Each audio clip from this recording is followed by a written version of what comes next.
Ukrayna prezidenti Vladimir Zelenski, Azərbaycan prezidenti İlham Əliyevlə Kopenhagendə keçirdikləri iki tərəfli görüş barədə X hesabında paylaşım edib. Zelenski paylaşımında bunları qeyd edib. Azərbaycan prezidenti ilə görüşüm oldu. Mən ona Ukraynanın suverenliyi və ərazi bütövlüyünə göstərdiyi prinsipial və davamlı dəstəyə görə təşəkkür etdim. Biz Ukraynada ədalətli sülhə doğru diplomatik səylər barəsində fikir mübadiləsi apardıq. Əlavə olaraq enerji və potensial hərbi əməkdaşlıq ətrafında müzakirəmiz oldu. Gələcək əlaqələrin davam etdirilməsi barədə razılığa gəldik. Mən Azərbaycana göstərdiyi dəstəyə görə minnətdaram. Gələcək əlaqələrin davam etdirilməsi barədə razılığa gəldik, deyə o qeyd edib. İsrail qırıcıları Suriyanın paytaxtı Dəməşqin qərb və cənub bölgələrindən zərbələr endirib. Bu barədə Əl-Maydan məlumat yayıb. Bildirilib ki, təyyarələr Dəməşqdəki hədəflərə qonşu Livan hava məkanından raket atışı həyata keçirib. Ər-Kisva ərazisinə azı 8 raketlə zərbə endirilib. Əlavə informasiya verilmir. Rusiya qoşunları artıq Xarkov vilayətində Kupianskın 2/3-ni ələ keçirib. Donetsdəki Zaraçni isə Rusiya Silahlı Qüvvələrinin tam nəzarətinə keçib. Bu barədə Rusiya prezidenti Vladimir Putin deyib. Qərb qrupu praktiki olaraq bu böyük yaşayış məntəqələrindən birini, şəhərin 2/3-ni Kupiansk'a ələ keçirib. Mərkəz artıq bizim əlimizdədir və şəhərin cənub hissəsində döyüşlər gedir. Daha bir kifayət qədər böyük şəhər Kirovsk tamamilə bizim nəzarətimizə keçib, dövlət rəhbəri qeyd edib. Amerika Birləşmiş Ştatlarının dövlət borcu ardıcıl 4 ildir ki, trilyon dollardan çox artır. 2025-ci maliyyə ilində bu rəqəm rekord həddə 37,6 trilyon dollara çatıb. Bu barədə ABŞ Maliyyə Nazirliyinin məlumatında deyilir. Amerika Birləşmiş Ştatlarında federal hökumətin maliyyə ili oktyabrın 1-dən sentyabrın 30-nadək davam edir. Ötən il ərzində borc 35,46 trilyon dollardan 37,64 trilyon dollara yüksəlib. Bu, ölkə üçün yeni rekorddur. Qeyd edək ki, ABŞ-ın suveren borcunda ən böyük artım 2020-ci ildə qeydə alınıb. Türkiyə İrana sanksiya tətbiq edib. Qərara əsasən İranın uranın zənginləşdirilməsi prosesində iştirak edən şəxslərin Türkiyədəki sərvət və əmlakları dondurulub.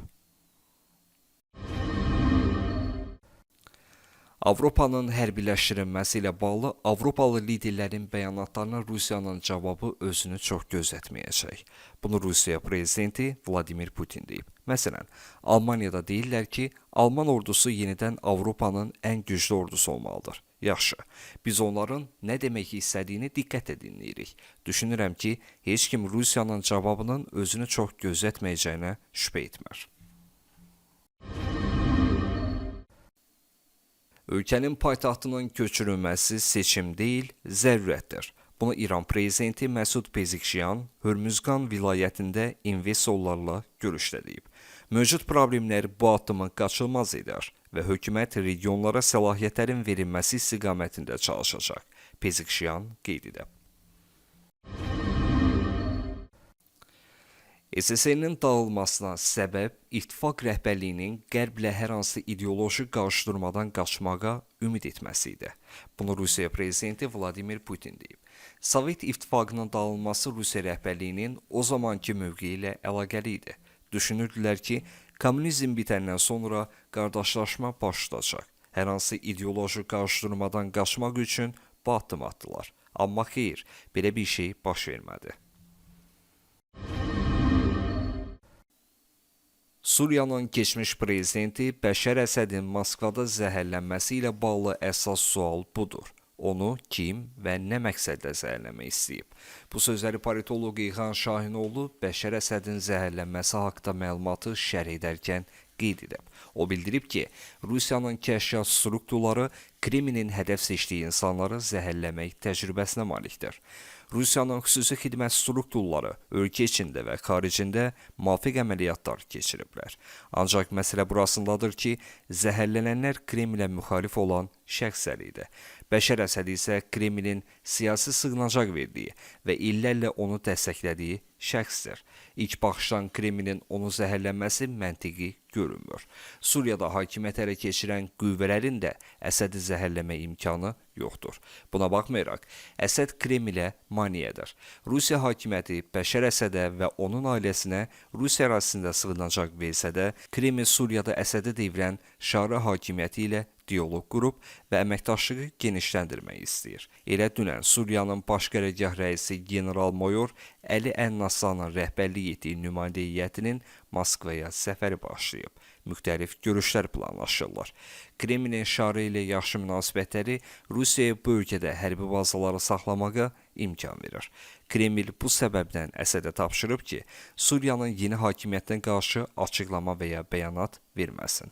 Ancaq şarı Moskvanın Əsədi və onun ailə üzvlərinə törətdikləri cinayətlərə görə Suriyaya təhvil verilməsini istəyir. Şaranın bu istəyini yerinə yetirməyən Kreml eyni zamanda Əsədin fiziki yoxluğunda da maraqlı ola bilər. ABŞ-dan fərqli olaraq Rusiyanın taktiki nüvə silahı yalnız Belarusda yerləşdirilib. Baxmayaraq ki, bizdə daha çoxdur. Bu barədə Rusiya prezidenti Vladimir Putin deyib. Biz Belarusdan başqa heç yerdə yerləşdirməmişik. Amma Amerikalılar bütün dünyada, Avropada, Türkiyədə harda yoxdur ki, deyə Putin qeyd edib.